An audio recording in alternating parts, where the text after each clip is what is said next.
Welcome to the Unboxing Unlearning podcast. Thanks for being here in person. I'm Prasad Vanga.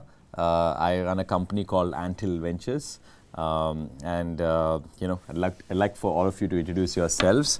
Start with Aastha. Hi everyone, thank you Prasad for having me here. So I run a company called The New Shop, which is India's largest convenience store chain. For those who don't understand convenience retail, it's a 24-hour open store that sells products and services which are consumed within the first 1 hour of purchase. I currently have about 150 stores in about 26 cities and growing fast, adding about 15 to 20 stores per month. And super excited to be here today because entrepreneurship is something that I closely feel associated with, and it's my real vision to empower 10,000 entrepreneurs in India by 2030 through the New Shop franchise network. Awesome. Vivek? Hi, I'm Vivek. I work for a brand called Licious. And when I look back in my journey, I don't think I built Licious. I think Licious is building me continuously. So it's very interesting, and let's have some interesting anecdotes of our life in our conversation today. Awesome. Neehar? So I'm Neehar. I run a company called DoctorC. Moved back to India in 2014. I was really bullish on the India internet story. And I think for me, I'm from a healthcare family, so I decided not to do healthcare for most of my life. And when I came back, it was the obvious thing that India needed to happen. So health plus tech became a core story of my life, and been doing this for 9 years. And the one thing I've learned is entrepreneurship is much harder than you think, and you need a lot of support along the way. So would love to inspire people and actually be a source of stories that people can learn from today. So thanks for having me. So I'll talk a little bit about myself and ANTHILL, what was my journey. So started ANTHILL about 7 years ago. The name itself suggests that it's an ecosystem play. Ants are very hardworking. They work in teams, and they're very organized under the ANTHILL. So that was the reason that we took the name ANTHILL. The thesis was built on primarily two words, scale and speed. I come from a corporate operating background, which is where I've seen a lot of scale. My last role was with Genpact. I was there for 7 years, handled different functions, operations, went into sales for some time, led consulting roles. But at the same time, we went from a 25,000 people company to 75,000 people company in a 5-year span, which was crazy scale, but with also the speed. We had to think like a startup. We had to think very creatively. We went into new countries like China. We went into a place called Dalian, which was a Mongolia-China border, and we had to go and hire 3,000 people there. So there was actually a joke, when our CEO came there, we said, we just put a board there saying trespassers will be hired. So, we realized that, the whole angle about running BPO operations at large scale, you needed a solid process on how to do it. A quantitative measurement system on how to measure, otherwise it would be chaotic for us, right, to deliver service to the clients. And what we used to do for General Electric, we were asked to do that for all the other companies now. So we had to also learn different cultures. So one of the things was, for example, Nike was an artsy culture, and General Motors was a very strict manufacturing kind of a culture. So understanding the cultural aspects of different clients, understanding business models, understanding regional country differences was, I think, what I've learned over the 9 years that I was with Genpact. And that kind of taught me that scale and speed are two important words through which an ecosystem can be built. So what builds that ecosystem, for example, right? Obviously capital, obviously marketing, obviously sales, and some business model refinement. So we said, okay, can we bring that ecosystem to a young entrepreneur who is just building the company and who obviously has to scale rapidly. And that's how the idea of Anthill was formed. And that's when we started doing this. So just a little bit about the origin of Anthill. I'd like for all of you to also speak about how did you think about coming into this space that you are in, right? And what is it that really motivated you to get into it? And what does it solve for? Yeah. Neehar? So I think my journey was actually quite, it's serendipitous. I did a sequence of things that led me down this path. My first choice, I think there were two large rules in my life, which I had to, the first rule was, dating and friends should be separate. I ended up marrying my best friend. So second rule was don't work with family, and I ended up starting DoctorC with my father, right? And I think that was one first unlearning is like rules don't matter. You have to kind of see where life goes. And so when I came back to India in 2014, I had this rule in my head saying I'm not going to work with my father. And my father started CDR Hospitals, which was one of the first corporate hospitals in South India. I actively moved away from healthcare. I went into computer science, spent most of my, I would say, prior experiences building technology for social, for gaming, studied vision, studied computer animation, and did a lot of stuff which was nothing related to healthcare. Come back in 2014, and I think the obvious thing starts to happen, right? You start talking about interesting things. Again, my father's an entrepreneur, so a lot of our conversations were around businesses, and it started really playing to me how lacking we were from a consumer experience. I started consuming healthcare in India, and I only was a product as an adult of the US healthcare system, which itself has its own problems. But as soon as I came back to India, I realized that all the service things that I wanted, which I experienced as being part of the Silicon Valley ecosystem, right? You press buttons, things happen. Here, I was breaking my head, things were not happening. And, and I was like, this should not happen. And so I think that's where my journey started. And healthcare was I literally think my father incepted me. I think this was like, I think there's a problem-solving nature to whatever I've done in my life, and just started telling me so many problems about healthcare in India, and then I started consuming that healthcare, and at one point it just became unacceptable. And I said, okay, health plus tech is a story India needs. Now, that's where the story of DoctorC started. It started in the diagnostics journey. As I've kind of learned over the years, the biggest thing I've learned honestly is to follow the customer. I keep telling my team when we talk, saying everything I've learned about myself over time keeps changing, right? So I say I'm good at X, then I realize I'm not good at it. I say I'm bad at X, that changes again. And so what we started building with DoctorC was really, we will build what the customer needs, right? And over a 9-year period, today we've built what we call the internet hospital, right? Can we rebuild what a hospital means? And we start our journey in preventive care. We say early screening and diagnosis is the only long-term solution to good health. I don't think there is anything else we can do.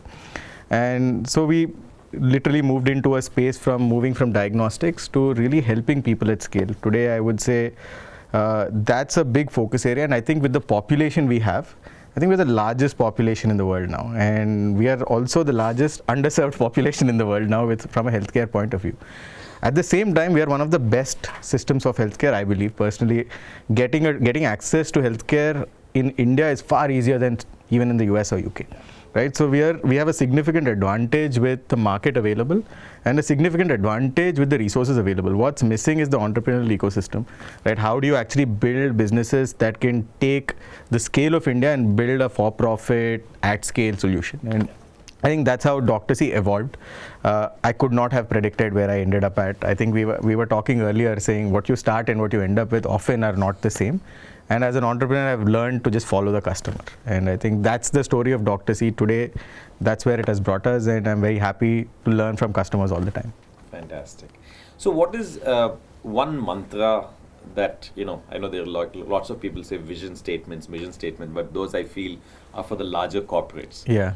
What is that one mantra of positioning that that delivers value to your customer from Sure. a DoctorC standpoint? Sure. I think we've asked this question over time, and it's kind of refined to two levels, right? So health is such a personal thing that you always have a goal for yourself, you have a goal for your family, and then everyone hopes for, you know, a healthy nation. But it's more like I want world peace kind of a statement. So we kind of went into that. The first one we said is, I am a computer scientist. By nature, I optimize things, and I optimized for my health. Unfortunately, over the last 10 years, as I've gotten into my late 30s, so many of my friends have been hit with diabetes, cholesterol, hypertension very early in life. Right? And so today what we say is very simple. How do we help people identify and solve their health challenges so that they can focus on their life goals? We're all trying to do something, and health gets in the way. Right? And so how do we remove that as an obstacle for people? So I think that's where we ended up at. And at the larger level, at a societal level, I think with the internet hospital, the goal is how do you make healthcare as accessible and affordable as the internet? So regardless of where you live in the country, if you have 3G, you should be one of our customers. And how do we make sure that health reaches you, right? So that's really what motivates us. Awesome. So keeping healthcare accessible and affordable is the mantra that your DoctorC is after. Great. Awesome. Vivek, your journey. Yeah, actually, it was not the design. Maybe when I look back, there is some pattern I can figure out in my life. So I come from Chandigarh. When in 10th class, everybody was choosing their streams. Out of 50 students, 40 chose engineering. And I obviously was ready to choose engineering. And that's something that data tells me, that so many engineers, what will I do? I'll get lost. And I took commerce. And that day I didn't even know, what that commerce will do. And later, obviously the path was maybe harder, than an engineer, and decided to become a CA. When all of us became CA, everybody chose to become banker. So people were joining after studying CA, ICICI Bank, and becoming managers. Okay, so I said, yeah, this is not what I wanted to do in life. And then I landed in Bangalore, worked in a technology company which was bringing a lot of US processes to India, etc. and going to clients' places, reconciling. So a lot of odd businesses. In 2006, got an opportunity to join a VC. And in that conversation, and this was the same tech company's founder, so I asked him what a VC is. So he said, yeah, after investing $100 million, 5 years will realize what a VC is. I don't know. So, and when I explained my parents, I was 24 years old, that this is what I'm joining, my dad said, at the end of the day, you joined a bank who will give money to companies and it is unsecured. So I said, yeah, kind of. And that era was, VCs didn't even know how to bring money to the country. There was no FDI, there was no FVCI, there was no AIF, and half the time was going in, sitting with RBI, SEBIs, to figure out how will we bring money and invest, right? Yeah, and how do you structure it? Then one of our investee company was Make My Trip. People didn't even know Make My Trip is not even an India company, it is a Mauritius company, and then, that went public in US, figuring out how do such. So it was a very, very interesting journey, and there learned a lot of consumer investing. So ID Fresh was one deal where I worked on along with Kamal, and that is when whole love for this whole consumer started. Okay, 2012 actually I did a very half-hearted attempt to put together a business plan on a lingerie business also, and my first investor backed out, so I did not invest, and I had no guts of my own to do it. But some framework I had, that problem has to be very large, it has to be real, it has to be large, and it is not a copy model of somebody. This is the kind of broad framework I had, because in India, any business you try to start, you actually multiply it with 1.5 billion population, right? And numbers come in billions of dollars. But reality of any solution you do, that solution is only applicable to a particular set of, subset of that large population, right? So Excel business plans, we know nothing works, right? So this was my problem. So there were a lot of friends who were starting. Neeraj was doing paperboard that time. One of my friends was doing yoga bar. But for me, I wanted a space which is so large that even if I make a lot of mistakes, the size of the sector takes care, So, and the problem had to be real. But I had no clue of meat. So my co-founder Abhay, who was the real genius behind this idea. So he came to my door, in Helion, and being great friend. So he brought this, meet me, I want to do something. And the idea was pronto meat, a quick meat delivery, and with him I actually learned, what this sector is. And every time the number was given to me or thrown to me, okay, so we did some analysis and realized that Bangalore consumes $1 billion of meat. Okay, so now we are talking, right? So, and first reaction, I come from a vegetarian family, always ate meat outside home, never cooked meat at home, never bought meat. But all of us know how meat gets sold in India, right? So something was making sense, but these largeness of the sector and the real problem, and me and Abhay spent some time in the markets, much before Licious was even born. In some of those markets, you can't even stand, right? And at the end of the day, it is food. Yeah. And when consumer is consuming that food, it is biryani. When you are biryani is front of you, you are just forgetting everything. You are inside that food with all the 5 senses. So I think there is some big disconnect of the way market exists, the way large $30-40 billion of consumption, and when consuming we are talking about this thing. He said, okay, I think this is what we have found, let's go for it. The first battle was not with the world, the first battle was with family. Yeah, Abhay comes from Kashmiri Pandit family, Bania family, telling my dad, that's all, hell broke. Somebody is saying we'll disown you, somebody says no, don't use my name, so all that, my dad, he's a Punjabi dad in Chandigarh, he said, what will I tell others? I said, why do you care? So, this is how a fancy start is, okay? And now welcome to the world of VCs, fundraise, right? I realize, I think 90% of our VCs are vegetarians, maybe, vegetarian capitalists. So I don't know. So everything was just telling us that this will not work, okay, and you're on the wrong path. But my habit of going on the sideway, whether it was taking engineering or, every call I have taken, I think it kept on pushing me. I think that this is the way, and this is unique, this is alone, and 8 years out in this business, I don't know whether I should say it or not, but some big families in India will not get into this business, right? So whatever we have to do. And at the end of the day, sector is just completely broken. You can't imagine, none of us go to those meat markets. I'm telling you, if you go, you'll actually stop eating meat.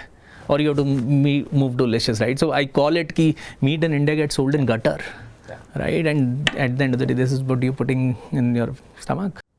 No, in fact, I remember that my father used to wake me up early in the morning at 6 o'clock and say, go and drive. And I used to go and drive, for almost 45 minutes to go and get this meat cut by a particular butcher, right? And there was a line.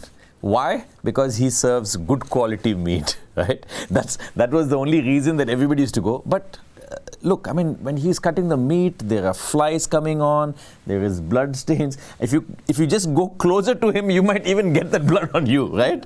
It was so that experience of going and getting meat from the butcher was not a good experience. Boss, one thing actually all of you may not know, that meat is lying in an ambient temperature.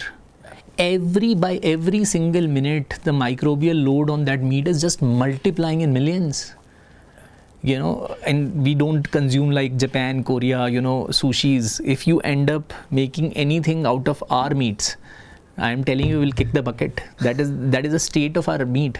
We just so much overcook in our pressure cookers, so maybe we are safe. But that is a state of affairs. And globally, trust me, it doesn't happen like this. Yeah, this is India's gift, with our, so I call it, our actually hypocrisy around some of these sectors have led these sectors to be like this, whether it is meat, which is in black color polythene, we hide it, so we don't talk about it, okay, whether it is sanitary pads, condoms, is not that alcohol, and is not that these categories are not consumed. I think amazing businesses can be built in these categories. When me and Abhay talk very often that if we ever get free from Licious, these are the 3 categories. So my next business is, is I going to be around here? Yeah, that is what kind of problem we deal with. Yeah, and I think one of the most important things that resonated with young entrepreneurs when you gave a talk in one of the ANTHILL sessions was exactly this about packaging, right? I mean, there are 4 things that come in a black packet in India, and one of them, you just took it and put it in a white packet. Yeah. And suddenly when this packet of meat came in a white packet to your house, and when you open it, you just feel so clean. And it feels, good to see it in a white packet. And I remember you also saying that you didn't get approval initially because the white packet means what if bloodstains come on the white packet, right? Actually, generally food and white doesn't work. Doesn't work, yeah. How did you make that work? Because it was not for food, for me it was the category fight. Yeah. We were fighting that black category, and we had no choice, in my view, to put that something in white to give a message. Guys, this is what the sector deserves. Yeah. And then this conversation, and many people ask me this consumer face on the pack, right? By the way, maybe that time no celebrity would have loved to do a meat ad. Yeah. So we said consumer is your hero, let's do it. We ran a property called Face Hunt on Facebook. Very simple, you come up with your recipe. If your recipe wins, you don't know, in thousands and tens of thousands those entries came. People wanted to be, so love for meat is very different. Given if you give choice, everybody wants to come to my office and cook a biryani. That's how love is. Yeah. But we don't talk about it. Yeah. So nobody wanted to join meat company. So nobody wanted to invest, nobody wants to join, so this is how that battle was. So everything we had to do was something very different, where people don't hesitate. Today, when my dad never told anybody that, my son is a Licious founder. When I was first time called by Harvard, then he's telling everybody whom he does, the guy doesn't even need to know. My dad is telling my son is Licious founder. So this is how our hypocrisy mindset is around some of these sectors. Yeah. No, absolutely. And, I think also the industry itself, though broken, is actually controlled also by some of these who I'm talking about, the guys who've been doing this for generations, right? Poultry farms and, brands that have been doing for generations. I mean, how did they even react when suddenly you started building this business and today you're a unicorn in India, you're $1 billion company. How did you go, what happened with this competition or the people who have been in this space for a long time? Why couldn't they do it? So as simple as that. So I'll tell you what we did differently. Why they didn't do it? Maybe we have to ask them. So, but I'll tell you. When first day, like you asked Neehar, first day we actually wrote on a board that what we want to do. So we said, let us not go behind any largeness. We don't know how large business it will be. My actually first business plan said in 5 years I'll become a 200 crore company. That's all. But we said, we will build India's most loved meat brand. We'll do everything which it takes to put together that meat into the bestest, form in front of consumer. Even if very few consumers eat, it's fine. But when a consumer eats, he should say, wow, this is what we said we'll look for. This was one. Second, we said, whatever we do for consumer now, this is the definition of consumer, we will do equal good in this sector. So we'll go invest equally back. So 50% of the org at any point of time is here, and 50% of the org will work on the sector, because we knew that sector is broken. So that was a formula we adopted. Even today, my supply chain, which is behind the scenes, is much bigger entity than my actually front end facing entity. So your foundation and back, is actually much larger and stronger. And there we chose early in our life to work with very small farmers, very small producers. We said, we will give you guarantee. We actually, there is a very simple formula. So chicken, let's take a chicken example. So chicken gets traded there is a daily trade price. It's called farm gate lifting price. Okay, and that chicken crop takes whatever 45-50 days to grow. The farmer only worries about that when I sell. Okay, what will be the farm gate lifting price then? Okay, the farm gate lifting price goes whole year like this, and some of these large players control these pricing. Okay, and in case of chicken, you can't hold your produce. Okay, whereas lamb, goat, you can actually hold your produce for weeks, months. Okay, in chicken you can't hold.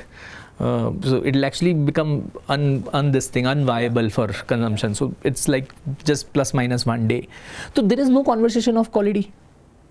If the conversation is about some mandi price, how will you build a great quality chicken? Right? So we said, okay, fair. Okay. So what is the highest farm gate lifting price in last 1 year? Okay, let's do the deal there. But use for me, this is the quality I need. As simple as that. Okay. So he said, how much chicken you will buy? I said 1 ton. That's all. So this is simple enough thing in Bangalore to serve Whitefield area was good enough to get started with. Okay, and the word spread. People actually, there was actually a joke that there is a company which has come to in Bangalore who wants gold-plated chicken.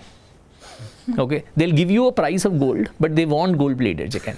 So so that's how the conversation started. We said, okay, so be then, and we had no pricing mechanism, Prasad. So what we did, whatever that cost was, whatever we did on top of it, we added some 30% on it because it was our cost, and we started selling. Okay, and obviously meat lovers who tasted our meat. So first few consumers, this also people ask, how did you find first few consumers? So we were 10 people, and everybody said that everybody has to get 50 consumers. Friends, family, fools. So bring it. So 10 people created 500 customers, okay, and placed the order. Fantastic. And next month, so first month 1300 orders happened. Next month 90% people came back for this gold-plated chicken. That's all done. That's how you start. So this is your POC was done. POC was done. Yeah. So yeah. Awesome, fantastic. Thanks, Vivek. Aastha, your journey and how you built this business. Why did you get into this? So Prasad, I'm an entrepreneur now since almost a decade or more, and I think what I am today is defined by a lot of my failures and a lot of ups and downs that I went through. So I founded 3 startups before and 2 failed. Today I'm on my 3rd one, and what I realized is, New Shop is a 4-year-old company and doing really well. So today what I'm doing is actually in alignment with what my family background, upbringing was coherent in sort of me achieving what I'm achieving today. So a little bit about, everybody talked about their family background. So I come from a very different family.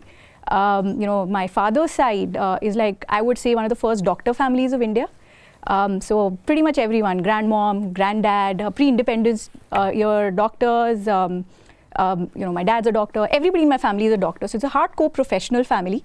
And my mom's side is Marwadis. So hardcore business class family, and one of the early guys who introduced, they were called the textile kings of India.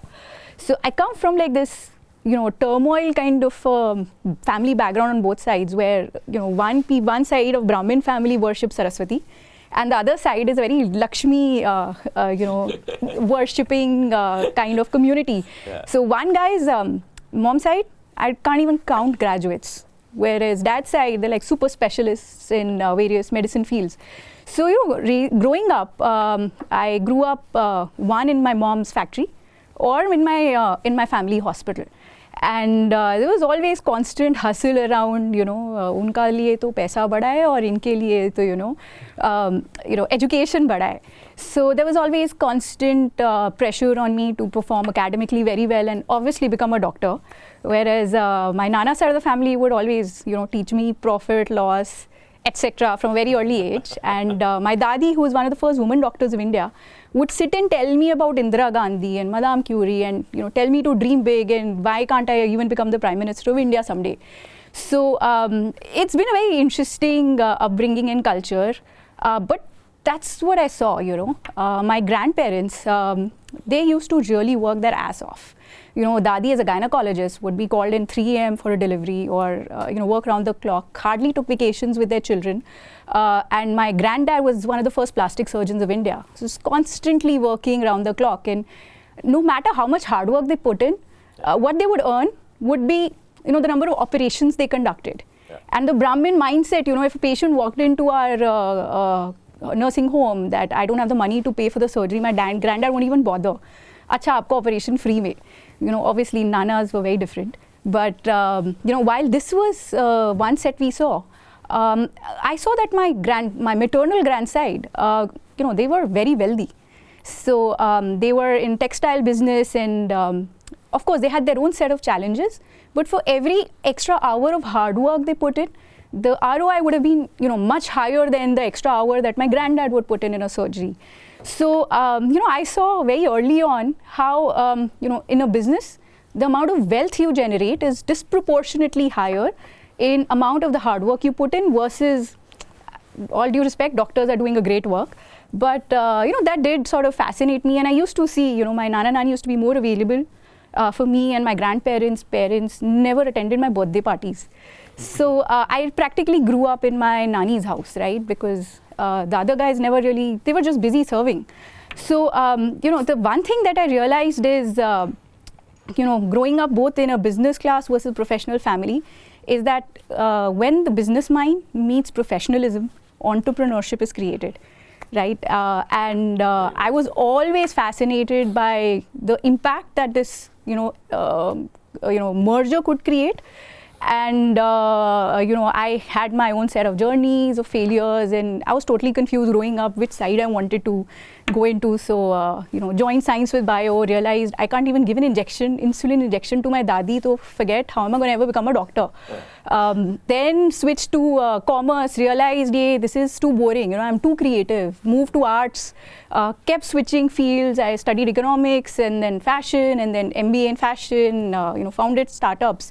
But when I was getting out of my last startup, which was a online reputation management company in the year 2017-18, I happened to make a trip to US along with my co-founders to meet Kevin Harrington, who's one of the founders of Shark Tank. He said, you guys are tech founders and you chase like these dreams, but tech is an enabler. And why don't you use this as a mechanism to enable something great in your country? And, retail and consumer products or FMCG is super powerful. And if you could use technology to, bring about a change in this unorganized sector in your country, there can be nothing more powerful and rewarding. So, Kevin introduced us to another large chain of retail called Patel Brothers in US, where one of the co-founders, and I sat and they made us attend a lot of these, Shark Tank, pitch tank events as spectators, and we realized how impactful retail and consumer product is. And back at home in India in 2016-17, modern trade penetration was just about 7%. But what was even more fascinating is that Patel Brothers introduced us to a very large Gujju community in US, and their stories is just amazing. They're a bunch of people who migrated from India to USA with literally nothing in their in their pocket, with the large dream of the great American dream that we'll do something big. And how they started was working across chains, across various times in convenience stores, the 7-Eleven and the Dunkin' Donuts of the world, and saved up money, and then eventually became entrepreneurs and owners of those convenience stores or QSR restaurants. And franchising gave them that opportunity that whether you know the language or not, whether you know the culture or not, if you're ready to work and put that effort out there, you can really create that wealth for you and yourself. And today one of the founders of Patel Brothers is one of the founders of Patel Brothers. He was once an immigrant in USA and built this entire huge amass of wealth. So with New Shop, we just knew that we want to create an impact. And India, people are obsessed about entrepreneurship. We don't know this, but it's a few years ago there was a statistic that came out that 83% of Indians would become entrepreneurs given an opportunity, but they fail. And socio-cultural factors, etc., obviously account to that. And not everybody wants to build a unicorn. They just want to become wealthy, upgrade their standard of living, and franchising as an opportunity gives them that. So with New Shop, we knew that we're going to create a solid made in India retail brand for the world and empower entrepreneurship with a grassroots level, and that's what we started doing. We have so far created 150 entrepreneurs, of which about 10% are women. I'm very proud of that. Gives them, in fact, there was a woman founder who came to me the other day and said, you know, I'm the highest bread earner in my family, from Allahabad, and now moved to Delhi to run her store. And there's nothing more overwhelming and fascinating than making people, kings of their own lives, and a path towards wealthiness and a better standard of living. And like my Nana used to say, become a job creator, not a job seeker. So we're creating more of those, and that is what our journey is, and hoping that we can create more impact in entrepreneurship, not just in India, but pretty much everywhere in the world. Fantastic. I think what caught our attention when we decided to invest in you was the name itself, the New Shop, right? You've taken a 7-Eleven kind of a model, and then you infuse that with new products as well as a percentage of the overall products that you have in the store. That created some level of disruption in the business model, right? And which also created a platform for new companies or new brands to come and display themselves, which also creates additional revenue or higher margins, ideally, right? And the second thing that also really caught our attention was the kind of analytics that you were doing on the shelves, right? So tell us a little bit about that. So Prasad, I have to first of all thank you, because we COVID babies, and trust me, back in the days, nobody would have thought that offline retail is going to be the future of India, and you took that bet. So thank you for getting us to where we are today. And like you rightfully said, I think we first met when we launched our first railway station store. Yes. And the reason why we, there are a lot of biggies in the industry. The reason why we landed that contract with the Indian Railways was because of the analytics and transparency in retail that we were offering, which is not there, not just in India, but in most part of the world. So retail is very inefficient, and retail is not at all data-driven. And that's the first thing that we saw was an impact we could make. And when we went to the Railway Ministry, we literally just showed them, here, this is our dashboard. You can track real time, it's cloud-based, it's really cheap on who your customer is, what they're selling, how they're selling, and guess what? We're going to make New Shop as like the gateway for all new, cool, made in India brands. So why are we still selling international brands at our railway stations? Why can't we just promote made in India products and give them that face and that distribution that they're looking for at our stores? And that was just a simple pitch. And me as a woman founder walked in out with a contract, and we actually got the contract within 15 days of our first pitch. It's never happened in any corporate world. So we realized is that, even the government in India is, there's a lot of government spending also going in the direction of infrastructure development, entrepreneurship, but more so around empowering people to sort of come out and, tell the world who they are. So it sort of also matched very well. Why can't an Indian company offer made in India products that are affordable pricing but best in quality, value products, right, to Indian consumers? And that's how our first store journey began, and that's when we met you. But the whole world sort of never believed that offline retail could be the next big thing. That's the time when VCs and investors and everybody would just ask us, oh, you're not going to even survive 2 years later. Of course, the narrative has changed altogether, but in fact, today we're successful because we thought so differently from everybody else at the time of COVID, where nobody was even thinking of offline retail. And that's also why there's no competition, which is growing, and there are now international chains trying to enter India. But we created a very strong positioning from the beginning because we thought different, and you supported us. Thank you. So coming back to COVID, the pandemic changed consumption patterns in India quite a bit, right? I mean, I see that also even habits have changed. Just that a lot of people used to go and watch movies in theaters, and now they watch it at home, right? Only big spectacle films are still being watched. And this trend has happened not just in the big cities, but also in the smaller cities, right? How has COVID changed some of your businesses, and what was going on in your mind as to how would you, innovate, or what did you innovate, right, in your businesses that changed? I mean, obviously, yours, I think, had like the most success. So I'll start with you, Neehar. Yeah. Temporary success. But temporary success, but I think the habits stuck on, which is, I think, the interesting part. So I think DoctorC, I view it as actually 3 businesses in one, right? So actually, I've built 3 business models over 9 years. And COVID was probably the second thing where I was an entrepreneur who essentially believed that you should have a good plan, and then, great execution will get you much farther than a great plan, right? So have a good plan, execute well, right? So we did that till about 2020, and things were on track. Actually, I got a call from one of my investors saying, you're the only entrepreneur who gave me an Excel sheet and actually hit it right, in my portfolio. So I said, and so I felt great, and then 2020 comes around, we again create another Excel sheet. This time it just did not happen the same way we imagined, because as soon as COVID happened, we just went from someone who could plan and execute to someone who just reacted. Because most of the time, for about 2 years, the demand curves just changed. There was no predictable demand in the industry, right? So COVID was like, we went from, I remember at the peak, prior to COVID, we were doing maybe 2-3 crores a month. And COVID, you go from 3 crores to 12 crores in 1 month, right? And it's not something you expect, but it happens. And then you react to it where on the back end, you're trying to hire as much as possible. We went from like less than 12 months, we went from 150 people to 450 people, right? So you start, and most of this is just reacting. You're just trying to keep up with the market.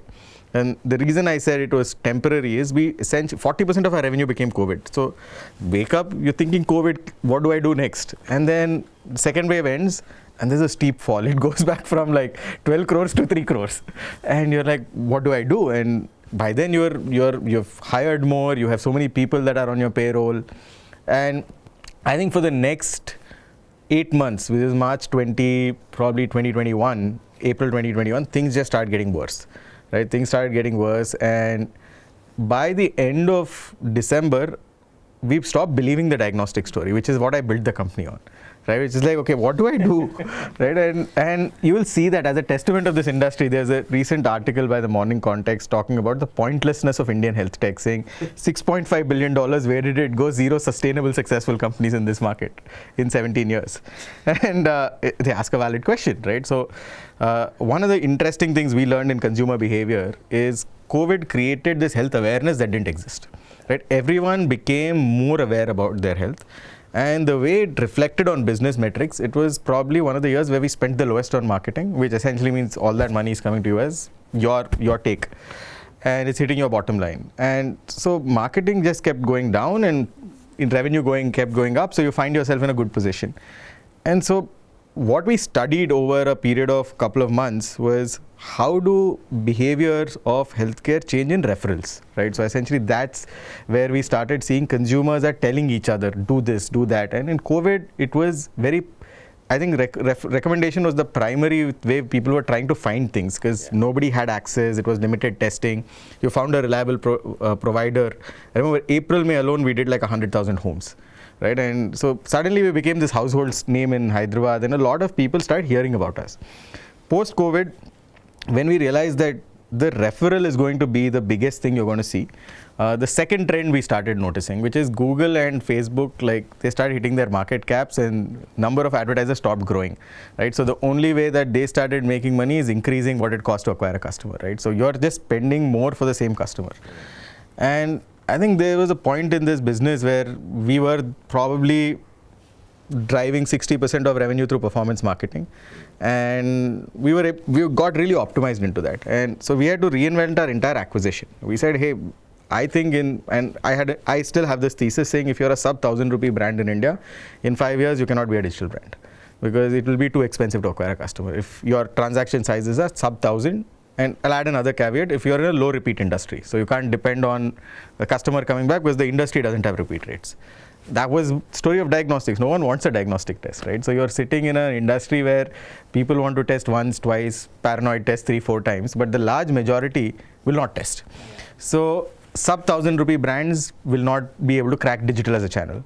So then we said, okay, then you can't have digital acquisition, though we were good at it. And then we started building, so how do you build a healthcare brand around sharing? And so we pivoted the entire brand into preventive care, where we said we were a curative care brand.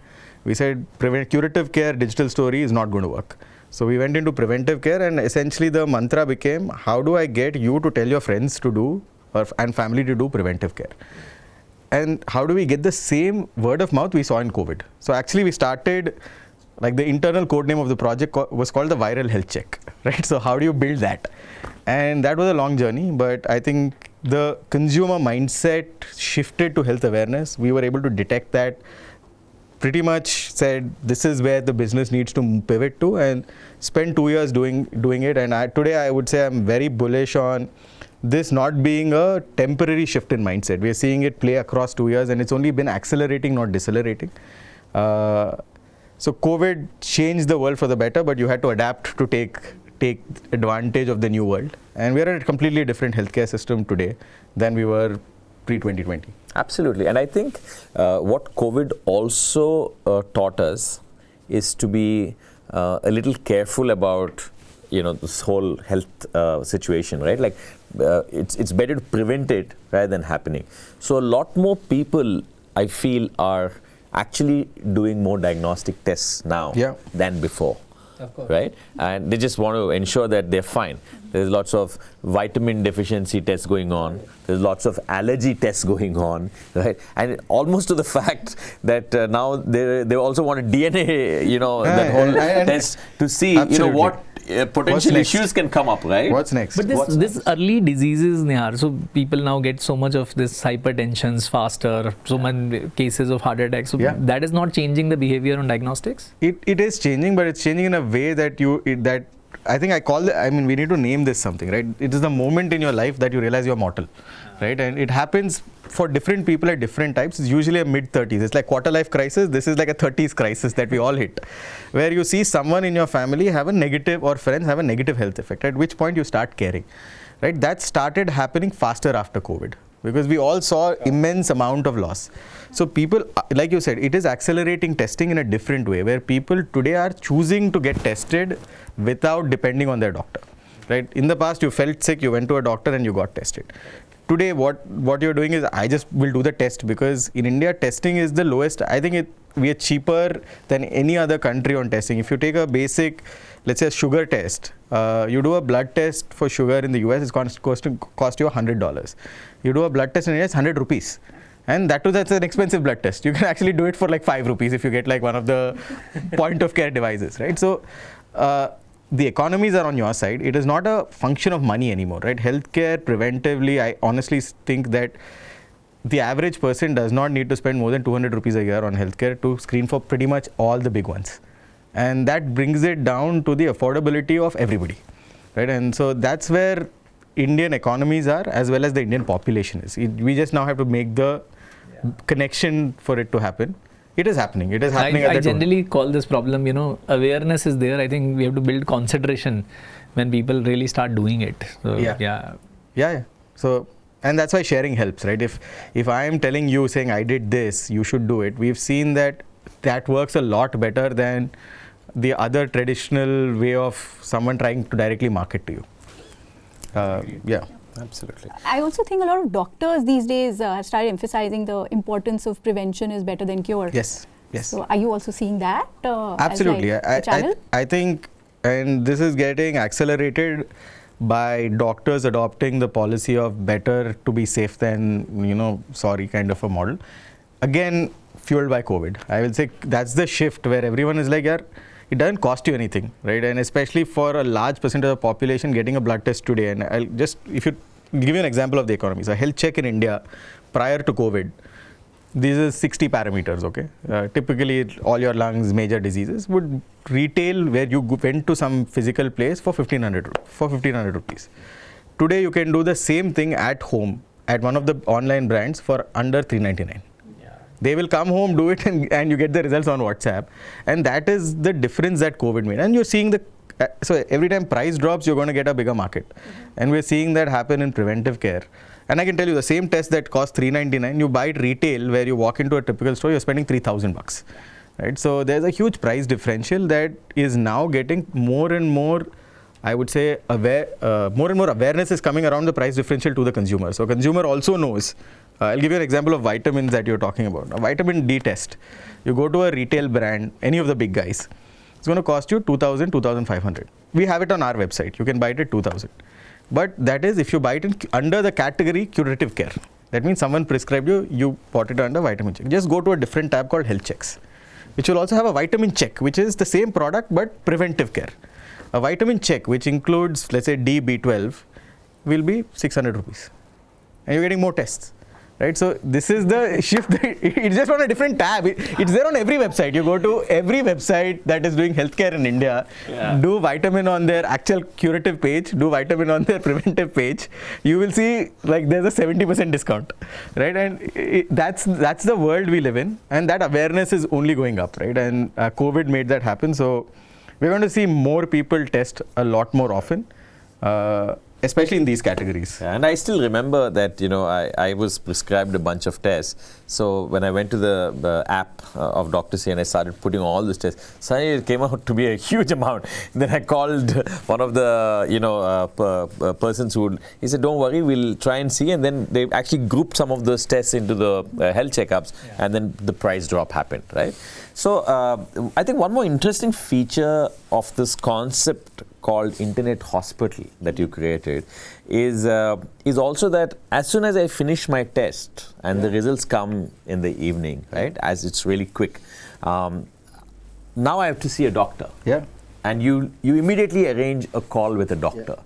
And it's a video call with the doctor. That's the most fantastic thing. Like for my mother, who probably cannot go to the physical hospital, wait for the doctor, wait for hours and hours, right? And because none of the doctors in the large hospitals come on time, their scheduling sucks big time, right? So this is such an amazing service that, you actually get the test done and immediately you speak to a doctor and then you know exactly what's going on, right? I mean, I think that's a great value addition there. I think, and most people don't realize, and this is my marketing side speaking, that I think of all of these as funnels, right? So every business is a funnel. You have stage A, stage B, stage C. The biggest drop in healthcare happens because going from step 1 to step 2 has too much physical movement. You have to eliminate people moving from place A to place B. And I think the two pillars, and people often tell me, you're building a digital healthcare brand. I'm like, yes, it is a digital brand, but we own the home. Right? We are a home healthcare brand where we want to take care home, and that is the piece that you own. So you are still an offline brand. You're just offline in a different way, right? I don't have a retail store, but every consumer's home is an interaction point that we are interacting in the offline world. And so I think for us, the limitation to scale in healthcare, which I say especially in preventive care, is you want to try and do more with less physical points, right? And I think teleconsultation is a great example of how do you do that. Yeah. And I can tell you that as soon as when we saw this, and I'll give you a simple number, right? So we said, how do we create a page where you see your report? Your appointment should be one click, maybe one click away, right? So actually 2 clicks. So select an appointment time, hit confirm. And we started measuring that to just a simple example of someone going on 2 different pages, right? So you have to first see your report, go to a different page, book an appointment. So one is 20%, right? So if page A has your report, page B has your doctor option, the conversion is 20%. You put it in the same page, it goes to 53%. Right? And this is just adoption. It is just making sure the consumer, you just have to highlight, this is the problem, you need to talk to a doctor here, select an appointment time, they will call you on time. And that's, I would say, where technology really becomes an enabler, like you said. This is a healthcare space where the easier you make it, the more participation you will get from the consumer. But it is your job, your business to make those transformations happen. Consumers are ready. I'll say today, India is a great place to build a preventive care business. We have more consumers than I can serve. I ask everybody to do preventive care because we have 1.4 billion people. And these kinds of things happen once in a lifetime. Right? So we had our, like you said, our demonetization for financial. COVID was for healthcare. Yeah. And Vivek and Aastha, both of you run physical businesses, something that is real and something that you can touch and feel. How did that get impacted? And what did you folks do during that period? What went through you, your teams, for example? What went through your mind? How did you react to this? Actually, if it wasn't for COVID, that adoption of convenience retail wouldn't have happened. So what happened was because during COVID, the entire supply chain broke down.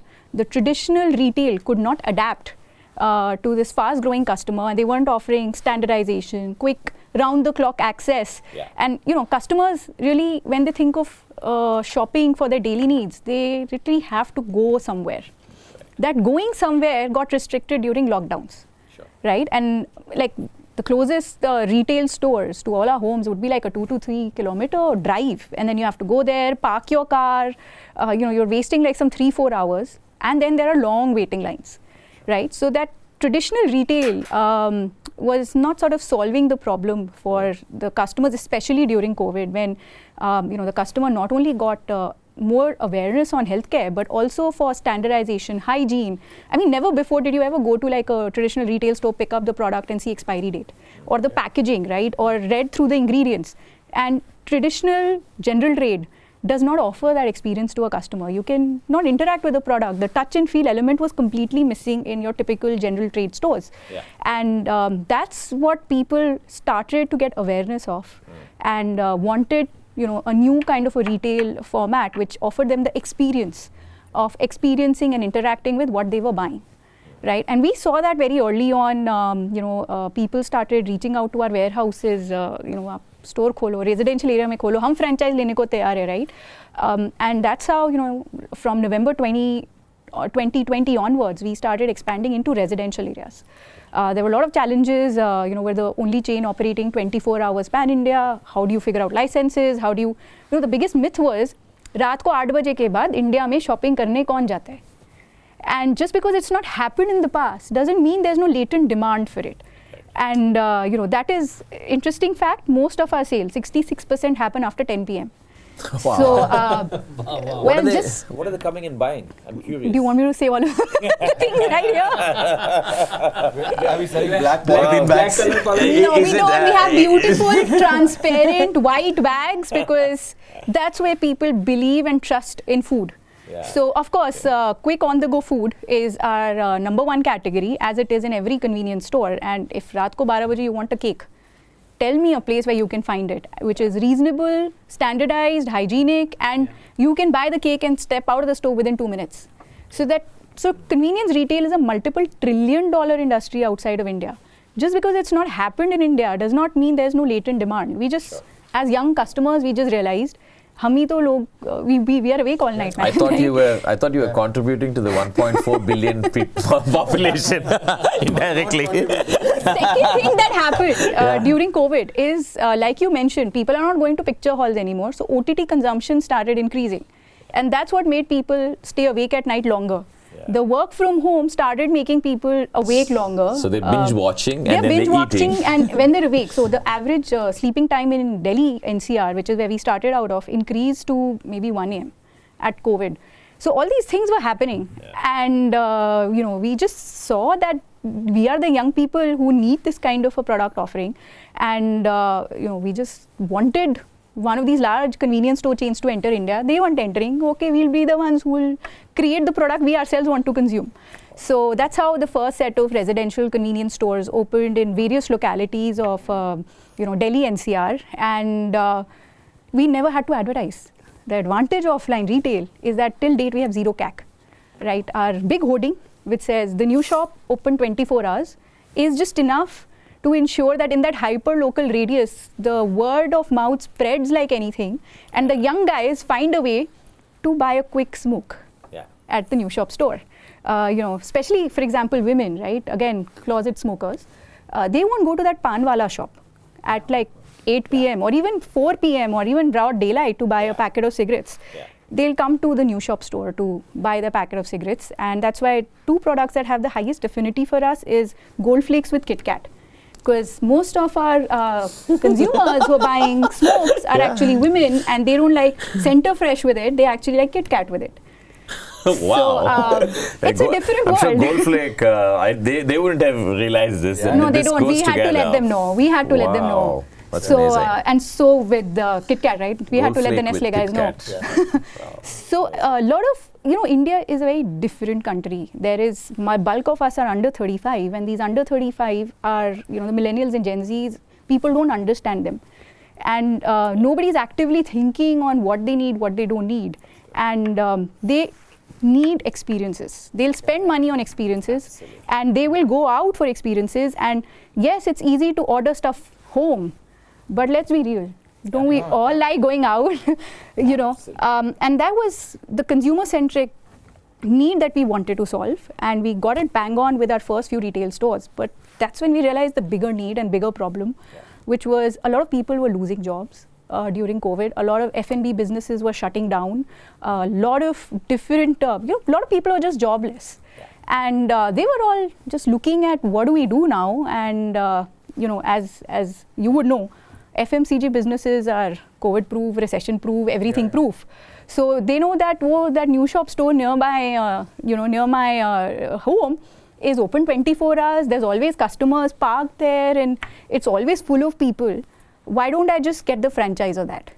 So it's our own customers who used to have an amazing experience at our store, realize we're affordable, quick, round the clock, and they don't have to waste their time. We're hygienic, we're clean. They don't have to go to 20 stores to buy what they need. They can get a printout at our store. They can do a courier from our store. They can book a pandit also from our store. They can get mehendi put during Karwa Chauth at our store. So this is what the future of the country should look like, especially the young customers who had traveled to like a Thailand or various countries where convenience retail is so big. They just aspired, ये इतना बड़ा वहाँ है तो ये India में तो बड़ा होगा ही और हम ही तो बड़ा करेंगे. So they all started coming back to us, and before we knew, we were selling franchisees like hotcakes. But this was still Delhi NCR. And honestly, we never thought that there's going to be a large adoption. I'm a girl, and I've grown up listening to अच्छे घरों की लड़कियाँ रात को बाहर नहीं जाती, and that thing around stepping out at night is not a cool thing. So while a hardcore Delhiite, I know that all of this is changed and evolved. I didn't know whether this change is happening in, say, Chandigarh, Mohali, Meerut, or even deeper tier 2, tier 3, tier 4 cities. So COVID changed that. Work from home, timings, nuclear families, people now moving outside and floating population. And we started getting requests from like Mohali or Meerut or all these places that in our town, while we have higher disposable incomes, we don't have outlets of where do I spend that money.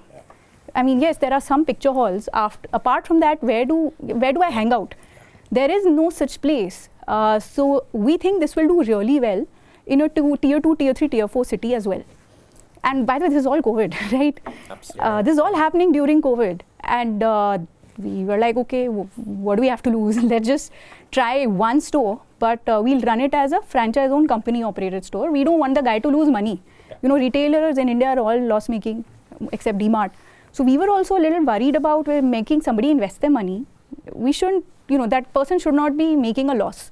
So let us operate that store for that guy for some time to see, are we selling the right technology? Are we selling the right infrastructure, products? So almost like a build, operate, transfer model. So that's what we did. So we opened first store in Meerut. 3 months, it's profitable. So you're like, okay. And we saw the part to, entire return on investment would be 18 to 24 months. Yeah. And only convenience retail in India could do that, or convenience retail in the world could do that. They're still profitable, still growing double digit. And that's because of that, solving just-in-time need. That C stores, because we never have to discount. We're not getting a customer because we are 10 rupees cheaper in pricing than other stores. So that's another thing that we saw, that customers in India are value conscious, not really price conscious. Yes. And in COVID, that's what you saw. They were absolutely willing to, spend 10 rupees more at my store. I'm not discounting, but because they're saving time, they're getting a better hygienic product. And one thing around retail is that more modern trade stores, there's a shelf life, right? Remaining shelf life or expiry dates. So when products are manufactured by brands, they get preferences on where to get the freshly manufactured product to. So modern trade stores actually always get 85% remaining shelf life. then it goes to, e-commerces, then it goes to general trade, and then it goes to Horeca. So we always got like the freshliest made products, and people would come, see the expiry, and they'd be like, yahin se hi lena chahiye, यहाँ पे, versus that other GT store, यहाँ पे I'm getting the fresher product. So all of these things led to a very quick adoption, both in terms of who our franchise owner was, as well as who our customer was. And we realized, we've hit on something that is a huge latent demand. We're not only empowering that customer to get the best quality product 24 hours within a click or a walk away, but also we're truly empowering entrepreneurship in India. Convenience store ka dhanda sabko karna aata hai. They don't need to know the language.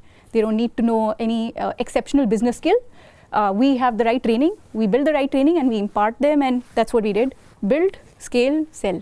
And today all our stores are franchise-owned, franchise operated and growing fast. All right. Vivek, your COVID experience. So if I look back, I think it's a very, very mixed bag.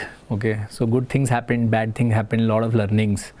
And I'll tell you one very unique story on the day of this lockdown, because nobody knew that how long that lockdown will be, what will happen, how the world will behave, right? The first was that I think the little bit sense prevailed. We just said, let's meet. Let's figure out a way to reach office that day and let's have a chat. And then my first question to my CFO was how much money we have in the bank. That was the most honest thing I could ask. And I asked him, if we don't earn, okay, how long we'll run, okay, with paying salaries, and that answer was good enough. So he said, yeah, we can go for like 2 years. So at least that worry was not there. And we have a lot of people work in our supply chain, right? There are meat technicians, butchers, delivery boys, etc. So everybody, their worry, they don't care. They just care money will come in the month end or no, as simple as that, right? Yeah. So we actually chose first thing we did is we went on a town hall. We said everybody log into the link, okay, and we said, guys, Licious will take care. Your salaries are safe, okay, yeah, and we will figure out how to operate, okay. When we don't know, but you are safe, okay. And if something changes, we will come back and tell you that something has changed from this stand. The second problem we had to face was the government didn't know that meat is essential or not. Yeah. Right? Is it essential services or not? And obviously we are a big brand, so that time we were a 200 crore company. We actually reached out to the central government as quickly as possible and said the animal husbandry ministry, etc. And they acted like in hours that we got added in essential services. So this is on. Wow. The third thing was running our processing centers, right, which are like large setups. People come from their home, and many of these, their homes were not safe, etc., etc. And we are dealing with food, so hygienic, safety. I wanted some of these people to live in some safe environment so they don't deal with food, they don't fall sick with COVID, because if somebody falls in our environment, then whole plant will fall sick, right? So what do we do? So in 3 days, we moved 600 families to hotels. Okay, and all these hotels were available dirt cheap. We signed up deals. We called, whichever are close by factories, hotels. We just booked rooms for months. Okay, wow. So we signed the deal. Let's do it. Okay, and then the problem happens is while people say demand is a great opportunity, and that tons of demand is coming, right? And how the supply chain will work. So, the first thing, people only judge the business from growth. Growth was the biggest challenge then. How do you serve this growth? Every day we were just getting stocked out at morning 10, right? And here you have to deal with so much of workforce, movement of meat, etc., etc. Okay, but this investing in this workforce, okay, acted as a magic wand. Okay, while people were getting laid off, okay, the word spread in market that there is a company which is giving three times food and a hotel stay. Come and join. Yeah. Okay. 600 people to 2,000 people in 60 days. Wow. Right. So, we said let's go for it. And obviously whatever numbers you were saying, same numbers, a 15 crore monthly went to in 3 months to a 45 crores monthly, and maybe I could have gone to 100, but let's be happy. Okay, this is all good news. Okay, now the bad news, right? So then COVID wave 1 happened. Okay, and we could sustain a reasonably large part of that demand, because I think customers could realize, this meat is different, whatever CAC is zero, so now people are at least getting good meat. So many people stayed back. Then COVID wave 2 happened, then further went up. Okay, but now then COVID neutralized. Now I'm just fast forwarding the story. Now you don't know in this your whole consumer set which is here for real reason, which came for COVID, which will go back when. Right, so we call it internally a data of a set of 600,000 consumers whom we call light users. Okay, so they don't uninstall our apps. Okay, but they don't transact through like my normal, repeat consumer. A repeat consumer is like 3 to 4 times a month. But this guy doesn't behave like that. But I have set that set of consumers in our story, and then now based on those COVID growths, you end up writing business plans, which is not real. And so that's why when I look back, it's all very interesting journey. But 2-3 large learnings for me personally. Why did this demand come? Somebody knew about it. So whatever brand work we did pre-COVID, I think just on awareness helped. Why will people search Licious.com? Right? So that was a biggest ever learning, right? So that we said, let's institutionalize this brand spend, because there is a lot of confusion about, how much money to spend on brand, performance marketing is becoming costly and costly. Google and Facebook are always going to kill you, So I think this whole story of investing on awareness, okay, and the formula around that consideration, okay, first maybe awareness and then consideration. For example, telling the consumer one single truth about that category or product. So we generally use internally called talk about product superiority, okay, and at some day if you can land that product superiority message in a tangible benefit which consumer can get while using your product, I think is the best brand marketing, okay. And this year 2023, so I have actually myself stepped into a CMO role in the company and tried this, because generally when I say that founders are fearless, right? So when they operate, they want to do the right thing.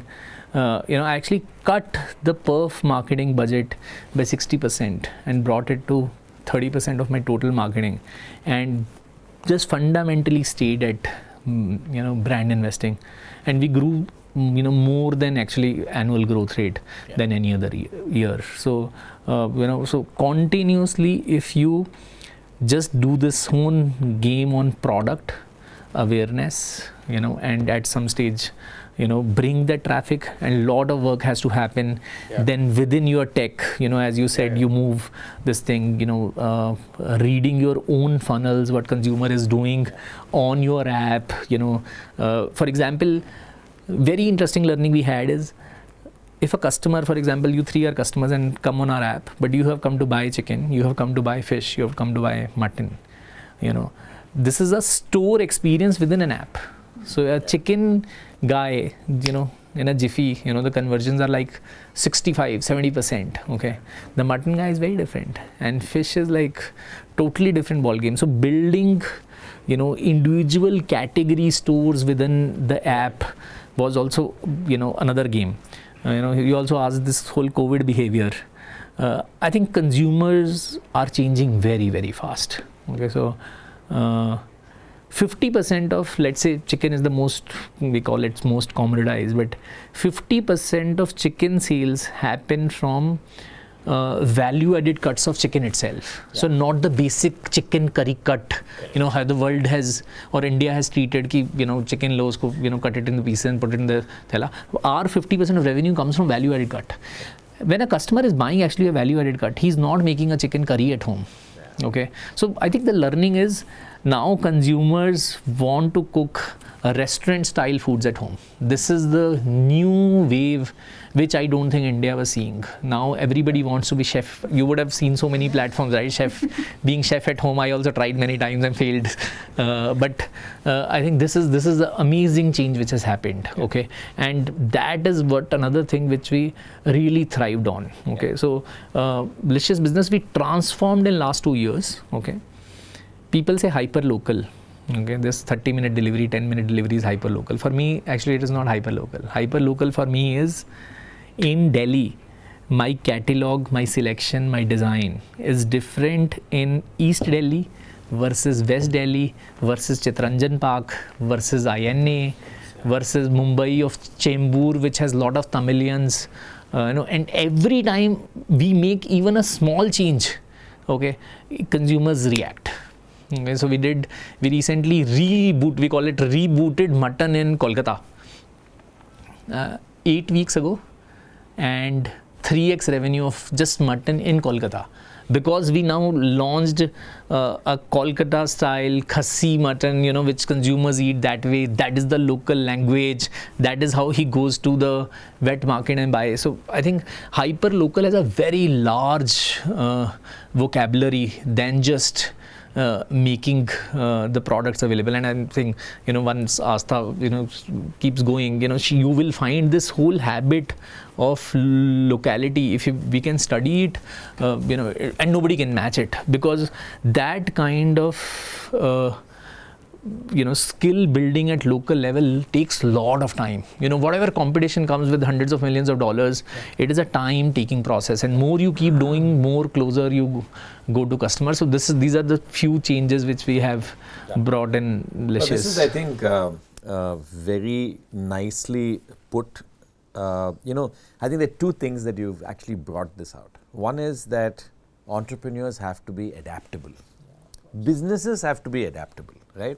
Businesses cannot be that I'm going to function the same way, through generations, right? And especially in places, countries like India, where things are changing so fast and everything is changing around you, you need to be always on your toes to be able to react and adapt to the situation. Actually, it is not one India, Prasad. For actually fewer categories. I'm not saying it is applicable to all categories. At least food as businesses. Okay, see our food history from what we eat in Kashmir and what you eat in Kanyakumari, Delhi and Kashmir, so Delhi and Haryana, Punjab, right? Delhi. So I think just broad brush mechanism, I think it just doesn't work. I think it's true in healthcare as well, right? You as we've moved across cities, whether it is looking at a Visakhapatnam versus Hyderabad, the behavior is completely different. Right? You have to be able to personalize down to that geography you're serving. And there, by the way, we even have seen in advertising. Now this year, we are going to have 6 regional language advertisements, with a very different take. So I am not going to run what works in Delhi versus what works in Kolkata. So we have just done one small advertisement around mutton, called Shera mutton. Shera in Kolkata is like original gangsters, so OGs of, let's say, that kind of word. The campaign flew, and what I was doing 2 years ago, Delhi ad or Mumbai ad of Anil Kapoor dubbed in Kolkata, run it, who cares? Maybe big learning, so it doesn't work. When I'm selling that mutton who's going to be bought by a Bengali, what I'm serving on content. So India is not one country, as you say. Of course, it's hundreds of countries in one place, right? And unless you hyper localize, it is impossible. There are actually 2,000 sub-ethnicities in the country. In this whole pyramid. There are 2,000. And food changes every 100 kilometers. Wow. So it's not even states. So how do you build it? But if you build it right way with a slightly longer term view, then just like a quick 5 years, I'll do some $1 billion. I don't think. If you take a long horizon, do the right thing, then I think you are building something which can outlast all of us. You know, and that is the approach we have always taken at Licious. Obviously, we got beaten up by investors. We have our own challenges, pressures, performances. But I think the only way to build companies is this way. Yeah. No, absolutely. No, look, I think for over the last few years, even Anthill, we were in different sectors. We were in health tech, we were in urban tech, lifestyle, media tech. We looked at all these sectors and we said, okay, just let's look at who are we serving, right? Where is the portfolio serving? And the portfolio was serving largely to the young population, which is the Gen Z and the millennials, which is India is almost close to 900 million youngsters. It is unbelievable. It is the world's largest market for young people. And these young people are no different, for example, from any part of the other parts of the world, right? Like there, for example, if my daughter has to go to a grocery store, she will take her bag with her instead of going and taking a plastic bag from there. So she's climate conscious. They want experiences. They don't want, instead of purchasing property, they'd stay on rent and they would spend some of that money on experiences, jumping off a plane over the pyramids, right? Rather than going to Egypt and doing a tour, right? Like they don't do that. Like really? So that's how I think they want authentic, they want honest experiences, they want transparent, and they're conscious. They're very, very conscious about the climate. And I think this comes to my question around understanding the customer, right? As you pointed out, understanding how to position the brand. How do celebrities, for example, or influencers actually help the brand in a way? And all of you have experiences with that. So can you share a little bit on that? Okay, let's start with Aastha. So why Rajkumar Rao? So before I get there, yeah. I'll add to something what Vivek said around hyper customization, right? Hyper localization. While we were growing the new shop, the reason we chose franchising as the way forward to growing our brand is because that entrepreneur in that different part of the country knows his customer much better than us sitting in our AC cabins in our head offices, right? And that's the difference we saw between our company operated stores and franchise operated stores. When we used to run our company operated stores, we were doing well, profitable, but a certain amount of revenue. The minute we flipped that store to a franchise operated store, that guy, with our permission, changed about 20% of their product and service mix and actually started seeing about a 40% increase in their revenue. So that hyper-local customization, we realized the guy operating the store, interacting with that customer, knows it much better than us, right? So that was our take, and I think pretty much all businesses that empower that grassroots level entrepreneur is the key for identifying what your consumers want. We sitting in our office cannot know everything about every part of the country, right? We're in 26 cities. Even like Vivek said, within Delhi, forget Delhi is still a big city. In Meerut, we have 6 stores. Each and every store serves about a customer in that 1.5 to 2 kilometer radius. And each and every customer for us is a franchise partner, tells us a different story altogether on what customers want, including the level of spices in our butter chicken pasta, for instance, right? It's just so different. And, we thought our answer to the problem was let the entrepreneur decide how to grow the business. Now, hence, Rajkumar Rao came into the picture. So we realized the way to grow this business is to empower as many entrepreneurs as possible. And we wanted a voice, who can resonate with that, end entrepreneur, somebody who has sort of built their life from scratch on their own and, is known as somebody who's like this, aam aadmi or aam woman who was maybe an outsider. And if this person can do it, so can we. So, what do you franchise a brand? And we realized we needed a brand voice that is as powerful as our vision statement that we are going to create entrepreneurs, and anybody can do it. Interesting fact, all our entrepreneurs are under the age of 30. Some young college students or young kids who realize that if we get into a corporate job, maybe we earn 30, 40, 50,000 rupees. But with a franchise ownership, they're making like 1 lakh or 2 lakh per month as take home. So that's a huge difference, right? And we wanted that message to be communicated, and thanks to the ANTHILL Ventures workshop, we brainstormed with you last year, exactly here, on who, we just knew, I think it was Rajkumar Rao from the very beginning. We're big fans, love the way how an outsider like him created such a huge mark doing offline, like true to India, authentic movies. And that's what, when we went to tell him about the new shop, he said, आप shampoo नहीं बेच रहे हो, आप livelihood बेच रहे हो. And just like you, we guys are outsiders, not just in retail, but also in the startup ecosystem. And we're trying to create a mark, and who better to represent us than you, Raj?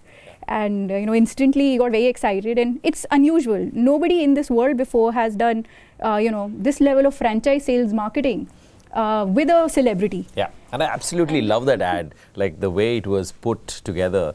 I mean, it said something about he was trying different startups, and then finally he comes up with this idea. So each and every dialogue in this ad with Rajkumar Rao, it's basically, the ad is about how a young guy from a tier 3 city in Uttar Pradesh wanted to become an entrepreneur. A lower middle class family guy, decently educated. Obviously, father has PFs and savings, and he wants to become an entrepreneur. And he's gone across and tried multiple things and failed at every, because that's the real success rate of starting a business in India. So finances is a problem, skill sets is a problem, hiring is a problem, finding the right business opportunity is a problem. And then he just stumbles upon the new shop ad in a newspaper, and while he's doing puja. So in India, this is all about God sent signal. And people really resonate with that. So while doing puja, he just opens, the ad which he sees in the newspaper, and cut forward just 1 month later, within 30 days, he's an established entrepreneur. So on an average, the gestation time on any business is actually about 36 months on an average. And that's when we thought that if we can bring it down to less than a month, business shuru karo ek mahine ke andar, we'll really hit the right chord, because the sooner you start your business, the sooner you start making money. Hence, our average profitability is about 3 months. So that's told Raj, he was super excited. And we got going with our ad, and our average sales of franchise price is about 25 lakhs.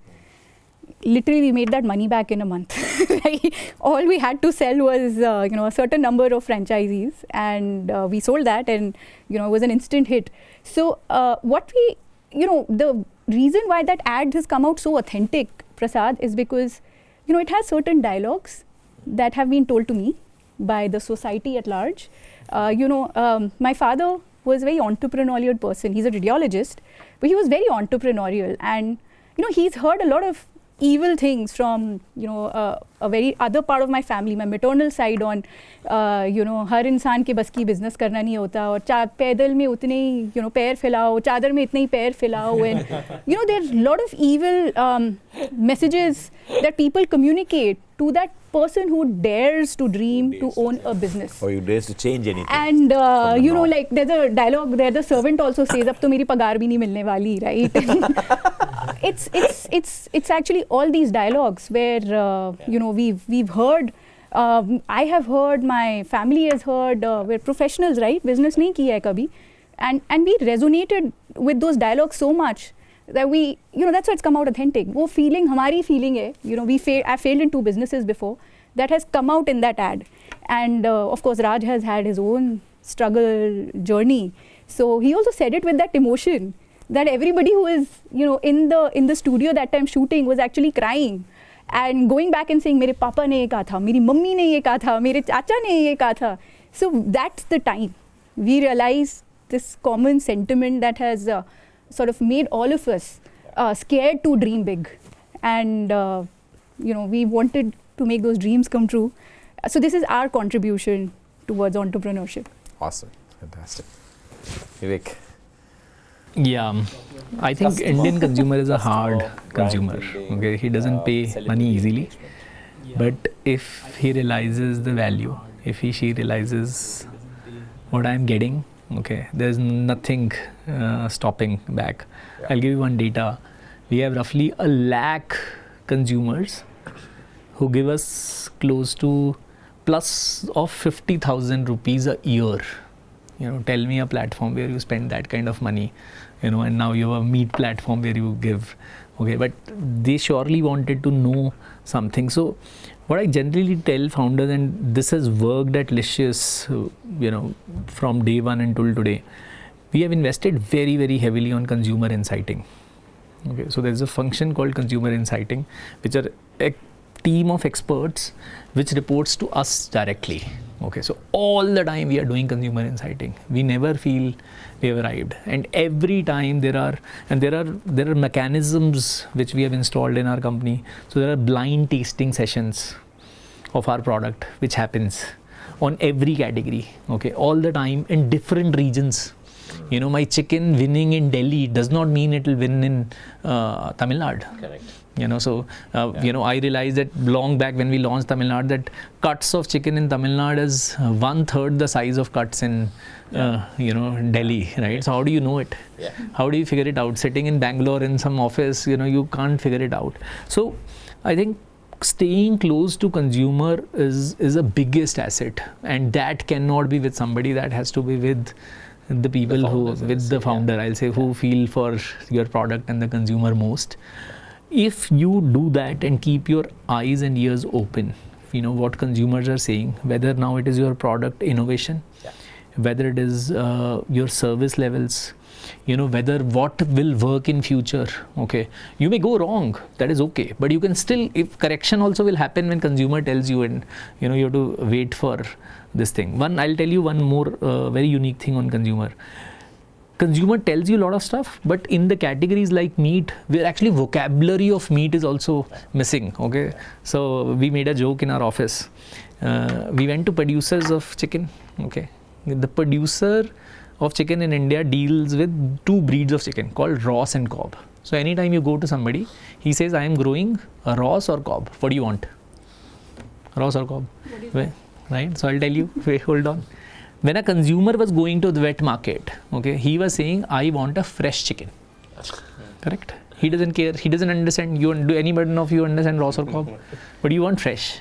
Fresh means what? A live chicken in front of you. When that meat is cooked and is on the table, okay, when you are biting, okay, and I'm again picking up example, you judge the quality of chicken, whether it is soft or hard or fibrous.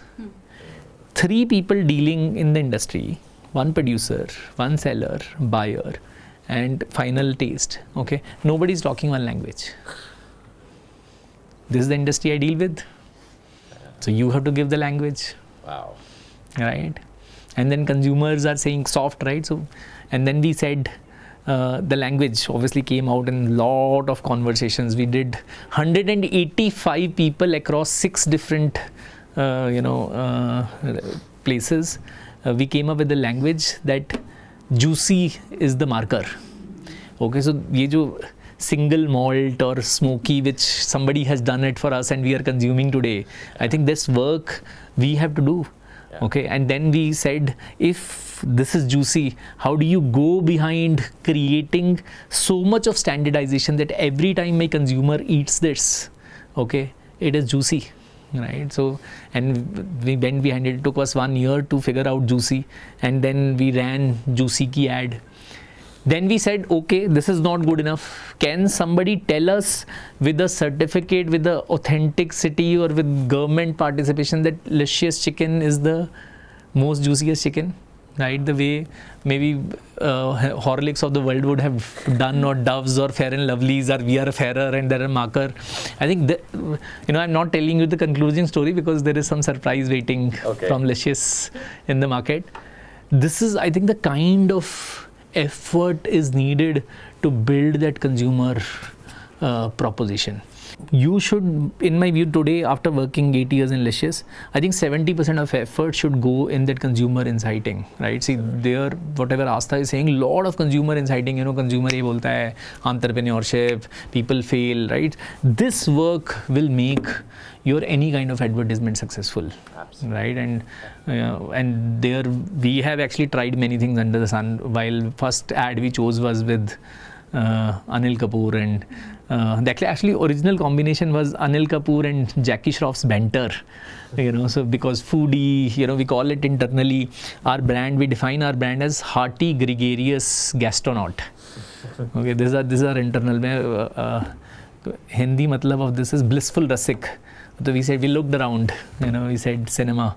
And who is that one guy who is foodie? I would have signed up maybe, Rishi Kapoor also in that. But that is the kind of vendor we wanted. So a lot of character. And meat make problem bhi hai, Prasad. Meat was always under, right? So Times was not printing our ad on the first page. They were not ready. Okay, we'll not publish meat ad.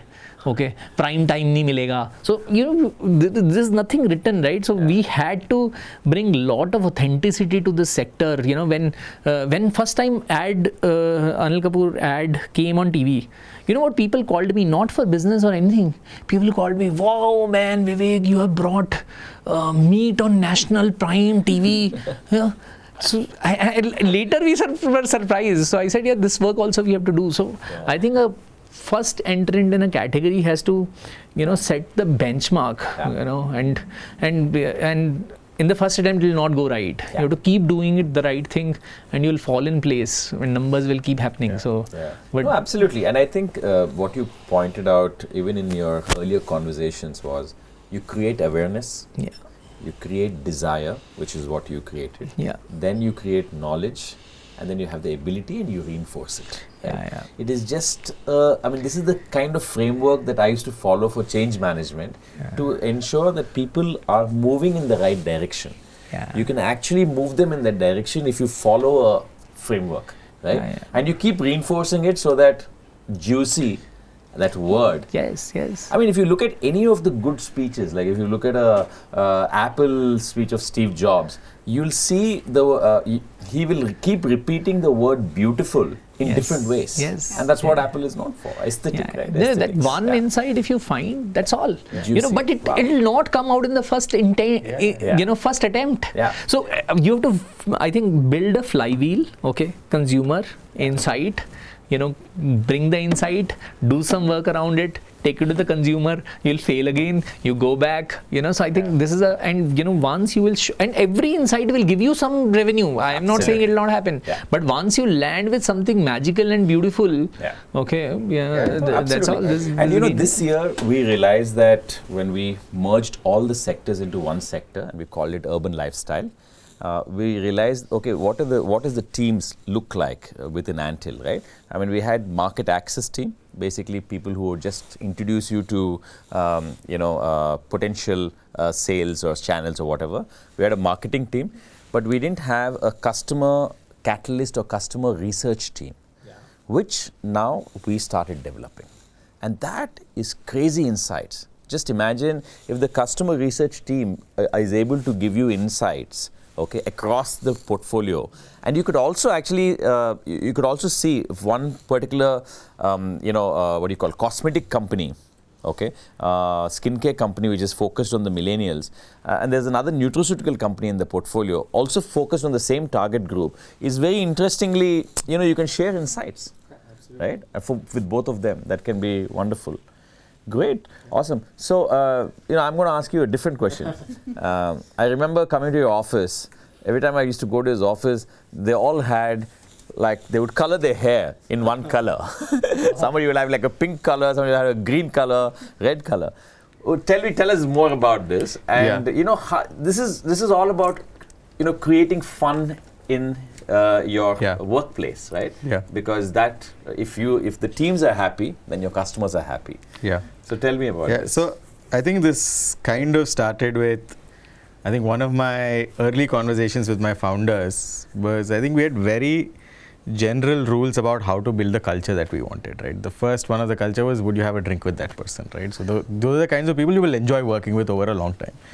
And so when we were setting up the company, one of the first things that we kind of made a pact between me and two of my founders were, and this was a prior company, that company failed, but the pact remained, right? The pact was like, if we do something meaningful as a milestone in our journey, we'll color our hair in company colors, right? So that was the that was the pact. And so I did a social network, location mobile social network for Indians in the US. And what do people like me do? You can now even color your Colored beard. Yeah, weird. Weird. So at that point, we decided that we are going to do that, and that was about a year, almost a year and a half before we actually did it. So that company shut down. By then, I'd come to India, and we started DoctorC. And DoctorC, I think the early days were, I think we were profitable until we raised money. Because in the early days, we were like, "Itna paisa hai, we need to make money," right? So we figured out the business. We got our first round of capital raised, right? So as soon as we raised the first round, we were like, okay, this is the first milestone. We got a company to be profitable. We raised our first round of money. And so there were 3 founders. So all 3 of us said, we'll do it. So actually 4 of us were there at that point who decided to do it. We were green and blue were the DoctorC colors. So 2 people went neon green and 2 people went blue.